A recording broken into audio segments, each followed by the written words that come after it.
بسم اللہ الرحمن الرحیم۔ آج کی حدیث مبارک اجتماعی قربانی۔ سنن ابی داؤد حدیث نمبر 2808، المعجم الکبیر للطبرانی حدیث نمبر 10026۔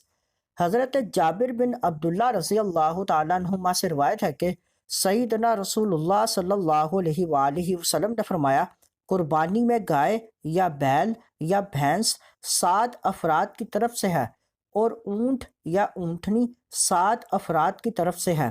قربانی کے بڑے جانور میں زیادہ سے زیادہ 7 افراد شریک ہو سکتے ہیں، چاہے سب قربانی والے ہوں یا بعض عقیقہ والے، بشرط یہ کہ سب کی نیت عبادت کی ہو اور سب کی نیت شریعت میں قابل قبول ہو، نیز کسی کا حصہ 7ویں حصہ سے کم نہ ہو، لہٰذا درجہ ذیل صورتوں میں کسی کی بھی قربانی نہیں ہوگی۔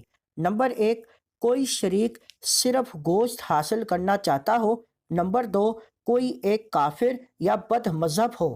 نمبر 3، کسی کا حصہ 7ویں حصہ سے کم ہو، مثلاً جانور 2,10,000 روپے میں پڑے تو کسی شریک کا حصہ 30,000 روپے سے کم ہو۔ مزید معلومات کے لیے ہمارے چینل کو لائک اینڈ سبسکرائب کریں۔